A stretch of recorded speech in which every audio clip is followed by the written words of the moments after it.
and welcome to the Frommer Travel Show. I'm your host, Pauline Frommer. One of the big questions in travel right now is how can I travel but spend less money? Prices are up pretty much across the board for airfares, for hotels, for rental cars. So everybody needs to save. So, we will be dedicating this podcast to telling you how to do just that.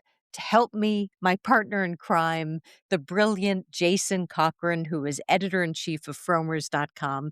Hey, Jason, welcome back to the Fromer Travel Show. Hello again, and thank you. Sure. Well, you've written a bunch of articles recently for Fromers.com on just this subject. So let's start with cruising.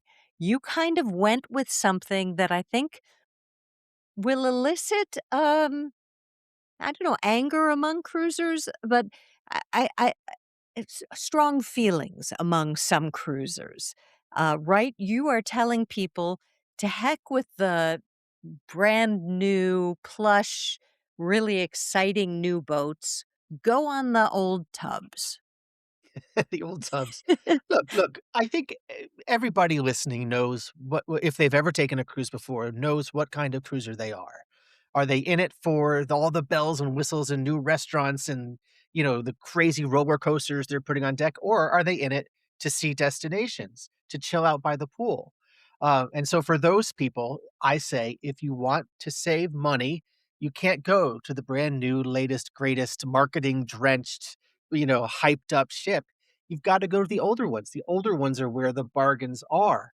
A lot of these cruise lines have a dozen or more ships, and their oldest ones are about 30-ish years old, a little less, and they Uh-huh. won't have a lot of the new stuff, but they also won't have the crowds. And more importantly, you can get almost the exact same cruise itinerary on an older ship for about half as much as it costs to take the latest, greatest thing they're still paying that mortgage on. So I tell people, I give the major cruise lines and their 3 oldest ships. Now, of course, you always wanna say, check the reviews ahead of time, make sure this is the vibe that you're looking for because, yes, some of these ships are kind of 90s, kind of early 0 years, and that there aren't as many balcony, staterooms to choose from and that kind of Sure. thing. But for a great many cruisers, especially cruisers who want to save money on a vacation, they're a perfectly lovely way to go, and there are some advantages to taking an older ship. First of all, they tend to be much smaller than the newer ships, which allows them to get in and out of ports the big ships can't see. So Huh? right there, you've got an advantage. You can get off the ship faster and walk right into town rather than being out in the outskirts in the industrial district where some of Right. these giant vessels have to go. So I lay down the pros and cons and I leave it to the reader to decide if an older ship is right for them. Almost none of them will be unacceptable. They just won't be up to date the way the brand new ones are. Well, and another pro will be, I guess, fewer crowds. On some of these massive ships, you have many thousand people Yes, aboard, and right? it could take an hour or more to process all these people getting on and off the ship at a port. So, that's on a newer ship, and the older ships, they're much more leisurely, they're almost like big yachts in some cases with just 2,000 people rather than 7,000 people. Huh. It makes a huge difference, but again, it makes the most difference in price, and keep in mind too that some of these older ships tend to be ported in cities that may not have a lot of other ships to choose from, so that's kind of an advantage if you live in Huh. Tampa or you live near Houston. Now you'll have a ship near you. It'll be an older one, but it'll also be affordable. So you're saving on airfare. You don't have to fly to Miami or Fort Lauderdale, and you're saving on the fare itself because it's an older ship and they have a little harder time filling those as fast as they do the ones that have taken all the TV ads. Right. Now, this will probably betray how I feel about cruises. I know that some people will probably push back and say, oh, but wait, you won't get the great restaurants. I personally don't think you ever get the great restaurants on most cruise ships. I mean, they're I always do agree. filling, they're there to have to feed thousands of people. So there's only a certain level that the standard can be at, I think. But people will say you won't get the specialty restaurants. You obviously As won't. many specialty restaurants. or as You'll many usually get a couple of specialties. specialty Will restaurants. you get nice beds? Will the Yeah, mattresses be by okay? standard, some of them, don't forget these ships are renovated over time. Some of the Sure, ships on our list of all the ships are receiving renovations right now to go back into service. So, you're it's not gonna be like checking into a motel that hasn't been touched since 1965. It's not like that. There's a standard that these keep. So generally it'll be fine. I always tell people to check the reviews. Go to a sure. place like cruisecritic.com where it's a respected source where there's users and experts writing alike, and you can find out more about the ship and more about the foibles that you're gonna encounter when you're on it. But very rarely do you find people saying, "Stay away." Maybe in a Huh, couple of the carnivals, the oldest ships maybe aren't the best ones because they just get a lot more wear and tear. But in huh. general, the higher level luxury brands have a standard they have to keep, otherwise they lose business. Right, very interesting, and I love it. You also have a new article coming out, about a sneaky way to save on cruise ships old and new, right? Tell us about that.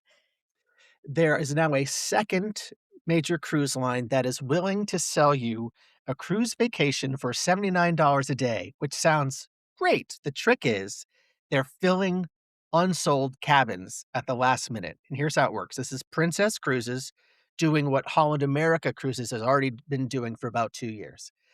You call up Princess, and we put the number in the article. You have to call, Tell it's them not online. you have to call because then they'll Wow. tell you, "Okay, these are the ships that we think there might be some space on by the time it's time for departure." What you do is you say, "I'd like to try for that cabin category and that port," and you pay. And they will call you between 7 days and 48 hours before departure and say, "It's a go, come on," or, "No, we filled up." Huh? If they fill up, you get your money back in 4 to 6 weeks. But if they don't fill up and they confirm you, you have to get to the port because you've already paid and there's no refunds, but you get that cabin for $79, including taxes and fees. 79 and 99 for an inside or ocean view stateroom is pretty common. Huh? Princess is doing it in 4 ports, which are Fort Lauderdale, Port Canaveral, which is east of Orlando, Los Angeles, and Seattle for Alaska cruises. And if you Wow. want to get an ocean view stateroom with a balcony, it costs maybe 20 or $30 more, and you can add extra people up to, however many people the cabin fits. The first 2 people are at the main price, the next 2 people are $29 a day, including taxes and fees, which is almost giving the thing away. You're gonna eat so much food that you Yeah, could easily eat $30 worth of food per person. So it's a great deal if you can be flexible and make it to those ports in time for sailing so that you don't lose the money that you paid placing the right, bet. We right. explained how So to do it. We explained how to navigate it, on this, article that's on Formers right now. so this is probably better for somebody who lives in the area of one of those ports. If you live in Chicago, you could pay so much on the airfare at the last minute that it could wipe out, well, I don't know if it would wipe out all the When we savings. I don't know. covered this when Holland America began this 2 years ago, we wrote a big article about it, our excellent writer Dan Jakes did, and he says, "Well, so let's say your cruise doesn't happen. You'll be hanging out in Fort Lauderdale for a few days anyway. You can take the flight that you booked anyway. So plan some other things to do." You can still get a vacation out of it because the places where these cruises are leaving from and where the last minute bargains are all kind of cities you'd like to see anyway. Yeah. So you win no matter what. Oh, wow. Yeah, that's a good way to look at it. Okay, so we have cruises, and now you are our major Disney expert. You are the author of Frommer's Disney World, Universal, and Orlando every year. And you are telling people that they're going to waste their money if they book a full day at one of the 4 Disney parks. Is it 4? There's 4 dry theme parks that Disney runs in Okay. Orlando. Yeah. Disney fans are gonna go, "Yeah, we knew this," but I lay Mhm. it down and I say it point blank. The 4th Disney park, the one that opened last, is called Disney's Animal Kingdom. A lot of animal habitats and just a couple rides. There's so much construction there right now and so much stuff has been taken offline. There just really isn't enough, A, to fill a day, and B, to justify the, like, $160 you pay to get in the place.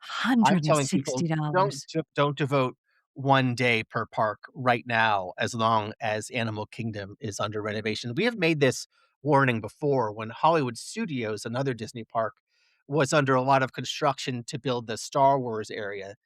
I we warned people, "Look, you probably can make it a half day at this park while this is going on." So, there's a great chance that Animal Kingdom will be worth a full day again and a full day of your expenses again, but not at least until after 2027 when all this work is being completed. I'll also add, Disney World has 2 water slide parks, and they often advertise, "If you got 2 water slide parks," as of September, only 1 is gonna be open at a time, for entire months. They've scaled back, I guess, the staffing situation at their water slide parks since COVID, and although they did have them both open in the summertime this year, they're going back to 1 park operation at a time, so that's another reason that we should subtract that extra day from your Disney trip because there's just not as much on offer right now. Yeah, yeah, yeah. Good advice. Straightforward.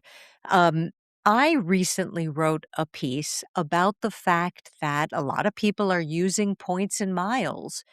And the question became, what happens if you have to, cancel at the last minute? Can you get your points back? And what will happen to the value of those points? And it turned out to be a much more complex issue than I would have guessed. For the most part, most US based airlines will just simply refund your points. Not all international ones will. So you have to worry about that. And sometimes say you have a code share situation where you've booked through, I don't know, American and you're flying an international carrier. So long as you have booked through American, even if the international carrier's rules are more draconian, you will get your points back. But if you book through, I'm trying to remember, I think, Emirates might have been one. I can't remember which airlines don't give you your points back, but if you book directly through one of those using points, those points are gone if you have to cancel. More worrying is if you book a hotel and you have to cancel, you will probably get your points back. But if you've booked a non refundable room at that hotel could charge you for the cost of that room even though you originally were going to pay in points. I spoke with Dave Grossman, who's a major points expert. He plays every game in the book to get every point he can. He was once going to the Maldives and he booked at this super glamorous resort where a week was going to cost him, I think it was something like $20,000, but he had the points to cover it. However, there was a 1 month cancellation, and 2 weeks before his trip, he got hospitalized and had to cancel. And they came after him for $20,000 because he canceled within that window. I wonder if travel insurance could protect you from something like that. He said he didn't think it would because it was what was triggered was a penalty fee, and most travel insurance doesn't cover fees, it covers what you knew you were going to be paying, like, you knew you were gonna be paying so much for the rental home, you knew you were gonna be paying so much for the cruise. It can't cover fees of that sort usually. So I thought that was nutso. And also, if you are foolish enough to use your loyalty points on a non refundable ticket, so like a basic economy ticket, if you can't fly, even if it's an airline that usually will give you points back, you're not going to get your points back because that's non refundable in every single way. And that's Uh, tricky because usually when you're searching for flights that take points, that lowest number you see might be a basic economy ticket, so it makes Always. you have to upgrade from what you Right. think the points are actually gonna be. And now there's gonna be basic, business class Yeah, tickets where you cannot get refunds, and so people who want to save money by getting that type of ticket and still have luxury, they are putting their points at risk, if they do that. Isn't that crazy? I thought that was really I don't think bonkers. anything surprises me when it comes to corporations and their tricks.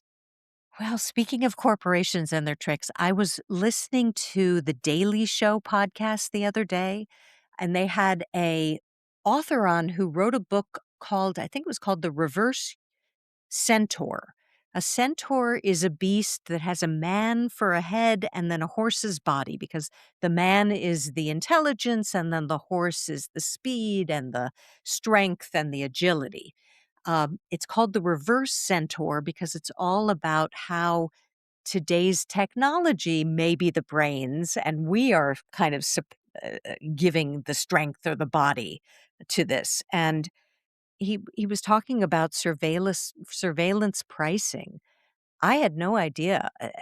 Did you know that Uber has decoupled surge pricing from what the folks who um, drive the cars get paid? They do not get more if there's surge pricing in effect. In fact, he was saying that there's been this major experiment training the algorithms on Uber drivers. Uber drivers have 20 seconds to decide whether or not they're going to take a fare.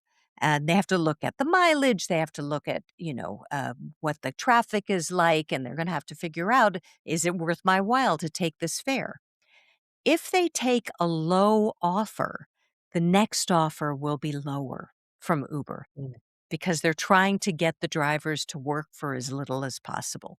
And then he went on from this into how a whole major industry has grown up around surveillance pricing. And so surveillance wages and surveillance pricing. And the Biden administration had tried to ban data not data centers, but data brokers, people who all they do is look at data from online behavior, from different zip codes, from different parts, and then they build um, models of how much a person who fits into that widget will pay for an airfare, for a hotel room, for a wig. You never know what the online good that's being sold is. And apparently, the Biden administration was trying to ban that type of activity, but the bans have been lifted by the Trump administration. And so that type of surveillance pricing is only getting worse as the computers are getting smarter. And I wonder what the fight back against this should be. Now, we're all shocked this is happening. Okay, what can we do? It sounds to me that, to take the Uber example, the more people know about this, the more they're going to start declining to accept rides. And we're going to be standing there on the curb, unable to find rides because now the drivers are trying to refuse lowball offers to get better ones. And what can Well, we do then also as consumers? Do we need to start pretending we're going to buy things and then declining them and abandoning our shopping carts to see if they come back with more better offers later on? How are we gonna fight this? And is there a way to turn the tables on the system to make it look like we're not going to accept, high prices? well, the way This to is all fight to it, be you know, continued. one of the ways to fight it is get a virtual private network, but you have to really know how to work those, because if you have any cookies still, if you haven't Sure, fully and the minute cleared you your enter cache, your frequent flyer, I'm not accusing the airlines of doing anything oh, you specific, but can't, no.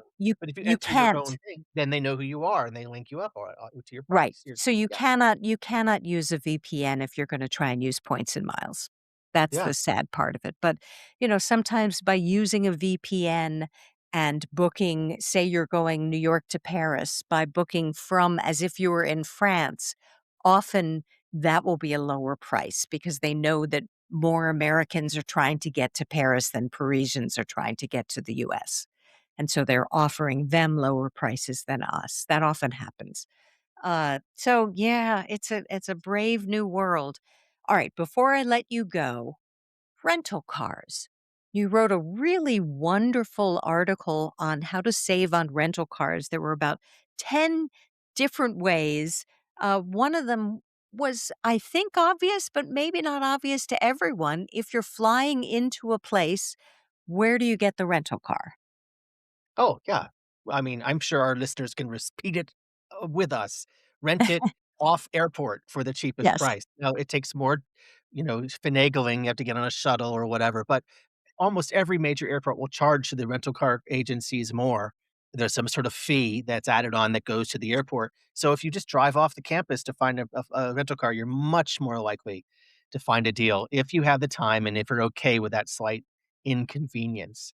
Right. Also interesting thing is to tell the, rental car company your flight information if you're flying in and picking up a car, because, you won't be marked as a no-show because they know your plane would have been delayed if it is delayed, and if you don't tell them and you don't show up because your plane is late, they might charge you thinking you're just abandoned your reservation. So Right.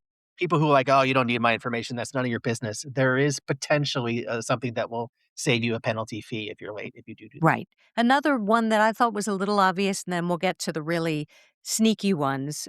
Another tip is you don't prepay for fuel. Why is that?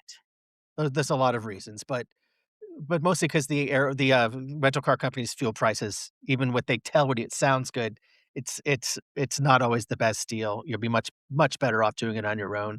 There's all that Mm. stuff for the fuel gauge, you don't know what's full and what's empty. They could be, it could just barely be full, and they're telling you it's full, and you have to make up the it just don't even bother. It's much easier to take care of it yourself, and it works out. We wrote a whole article about that in the past too. You can search for it on Fromers.com and whether you Yeah. should pay your rental car fuel, and we had And the a lot of answer those. is no. Now, this one blew my mind. What is the half hour trick? Oh, that is if you, tell them, when you have to fill in the form and tell them what time you're gonna be there and what time you're not gonna be there, uh, try getting your quotes, do one on the hour, but also use the half hour if they have it. So not 9, but 9:30, not 1, but 1:30, because a lot of other people are just booking at the top of the hour because that's the most logical it seems to do. So sometimes if you use the half hour, there are fewer people at that time, and you might get a stronger bargain. Some people report that you can get bargains up to about 10% off just doing that alone. That's amazing. Yeah, I Yeah. love that trick. Yeah. And Turo, what is Turo and why might it be better to book with them? It's like Airbnb for cars. People own a car, they wanna make a little money off of renting it out. So, you can potentially get some clunkers, because it is someone's car, but, an Uber is the same risk, I suppose. But when it works well, you can get a really good deal, especially, they're not plugged into what the rental cars are charging. So if all the rental cars are crazy right now, like, in your town because there's a sporting event or something going on, try Turo. You might luck out with a good deal. Right. And then the last one was if you are making a booking, make it a booking that you can cancel without penalty because often prices change, right? And so what do you do? Why do you make a booking without cancellation? Well, Sorry. you just said it. Prices Yeah. change, you can find a better deal. But, this is also a trick for hotels, not just rental cars. Oh, Obviously, absolutely. they want to get the money in the bank. So they say, if you pay now this amount, you can have this price. Well, again, that price could be a little bit lower later on. If you just get a cancelable reservation for a hotel or for a rental car, you stand a good chance of being able to search out something that's a little bit better for the pocketbook later on. That's a good reason, right? Yeah, absolutely. Absolutely. Well, as always, it's been a delight speaking with you. Thank you so much, Jason. Thanks, Pauline. And that is it for this week's show. If you enjoy what you hear on the Fromer Travel Show, won't you do us a solid? Tell your friends about the show. Subscribe. Give us a 5-star rating. We love what we do. We want to keep on doing it. And your support and these actions can help us do so. So we hope you'll especially give us a 5-star rating. All right, that's it for this week's show. I thank you so much for listening. And to those who are traveling, may I wish you a hearty bon voyage.